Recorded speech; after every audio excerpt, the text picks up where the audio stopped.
Hey fellow Vanguards, it's Angry Turtle, and yes, I finally updated my list of the best legendary effects for Armour after the latest update. And of course, if you have your favorite set, if there will be something I didn't explain, let us know in the comment section, unless of course you are using like combination of whatever I put on first place. If it's your set, then we all know why you are using it. But anyway, I will try to explain everything that I put in here, as there is something that can be questionable, but I will tell you why I decided to put it and where. First star, of course, it's unyielding. For the prefix first star effect unyielding, a single piece of unyielding is giving you plus 18 to your special in total. Then that's something. That's something that cannot be beaten by any means. Then yeah, that's in here. I don't think any more explanation is required. Most people know how this effect works. But second place is a new effect, Overeaters, because 6% damage reduction per piece, 30% if you have full set. It's a lot.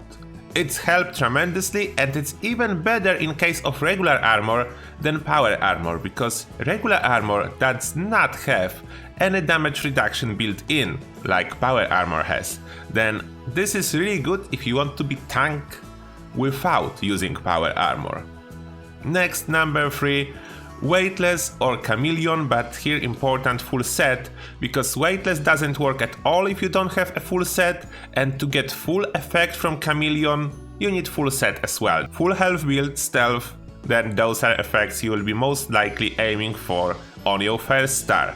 If you are bloodied, then yeah, unyielding. Unyielding is the best for everything if you are bloodied. Next, number 4, enemy specific resistance. 15% damage reduction is indeed better than 20 damage resistance or 35 damage resistance offered at Aristocrats, Vanguards or Bolstering. That's why enemy specific is in here. Even if you use combination of 5 different pieces, you will be better off in most cases than with full set of Aristocrat, Vanguards or Bolstering. And plus in here is that you can use 2, 3 or even 5 pieces versus the enemy that is most dangerous for you. Then that's a great opportunity. And next, of course, Aristocrats is above Vanguards and Bolstering, but they all 3 like together. They should be all at spot number 5. So they're very similar. There's not much difference. Aristocrat is just much more universal. You just need caps to get this 20 damage resistance per piece. Vanguards, you need to be high health. Bolstering, you need to be low health. I doubt anyone really is using Bolstering, as you can have unyielding instead, but it's still here. Next we have life saving. It is really good, great effect. The only reason it's so low, quite often you can die instantly without getting a chance of using life saving. And life saving is multiplicative, what means for best results you need full set. It still doesn't guarantee you a revive, but it's almost, like it's close. And auto steam, it's last because Born Survivor is just superior and costs 1 point, but still can be useful for some, 1 piece only. Like you don't want to use more than 1 piece. Next, finally for the second star, of course, AP refresh is amazing on the second star. It's important to tell in here that for most second star effects, you don't need full set. Just 1 piece with any of those effects is usually great. Then you can have 1, 2, 3, 4, 5 pieces of AP refresh and they all work. The more the better, but even 1 piece makes a tremendous difference. Then that's why it's number 1. Then close after that, number 2, poison resistance.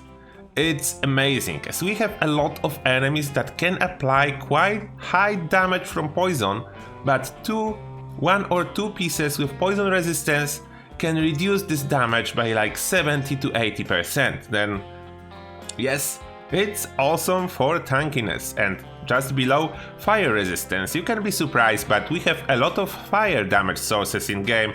Flamers, Imposter have a damage, some robots can apply a fire damage. During the Colossus fight there is Falling Embers with fire damage, and when daily op update will hit, exploding enemies will apply fire damage as well. Then fire resistance is here and gonna stay.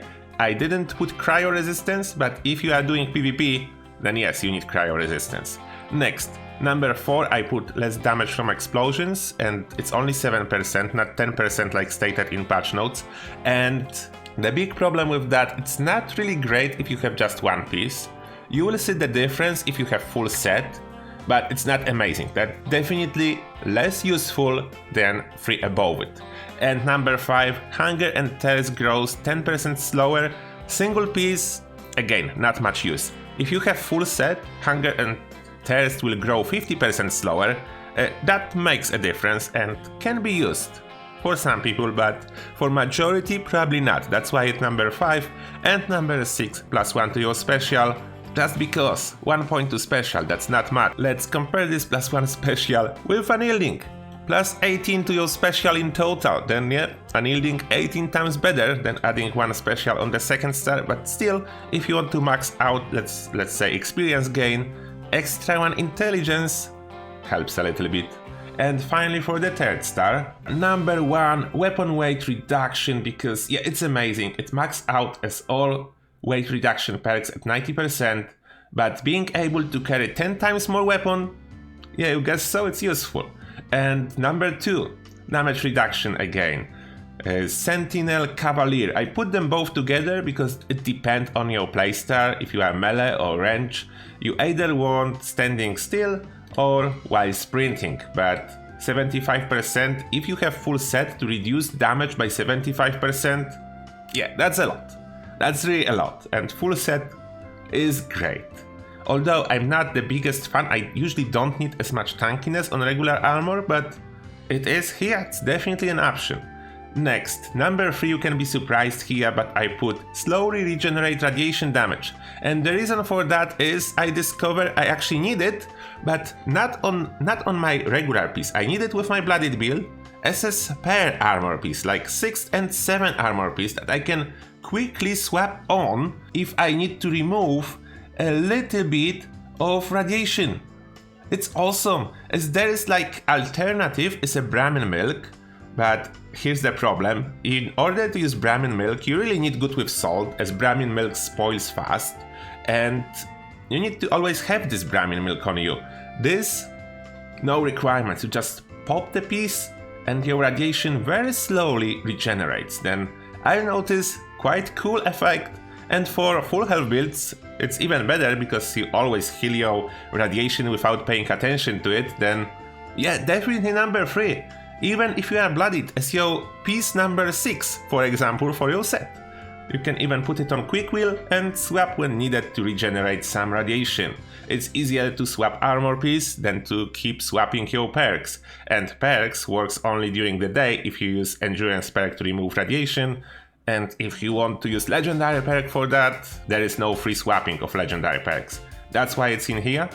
And just below, most of those effects, as you can see, they are capped. Therefore, you want to use a mix if you go for other effects. Harder to detect while sneaking is definitely a good effect for stealth builds, but this is capped at 1 piece, then you don't want more than 1 piece with this effect, as it doesn't add up. If you have 1 or 2, it's the same effect, then you want only 1. After that, reduce falling damage by 50%. I think it's a really cool effect. You have 50% less fall damage if you have 2 pieces that when it's actually kick in, no fall damage at all. For someone who is not using a power armor, removing fall damage entirely, it's cool. I think it's worth having. It's not the top effect, but definitely very useful. And then of course, depending on your build, you can use some other weight reduction perks. Personally, I prefer weapon weight reduction, but there is much more and they all useful. And finally, the one of the new effects, Stimpak's Radaways Radex, 5% more effective. It's not huge, but there is no harm in having it. Like, it helps a little bit. And it's doing something better than nothing, definitely better than having this new effect that have a 5% chance to do damage to melee attackers. And that is my list. Definitely let me know what you think about it. What are your favorite effects? Are you going for any off-meta setup? Let me know. I'm eager to hear from you. And now that will be everything for this video. As always, thank you a lot for watching and see you guys in the next one.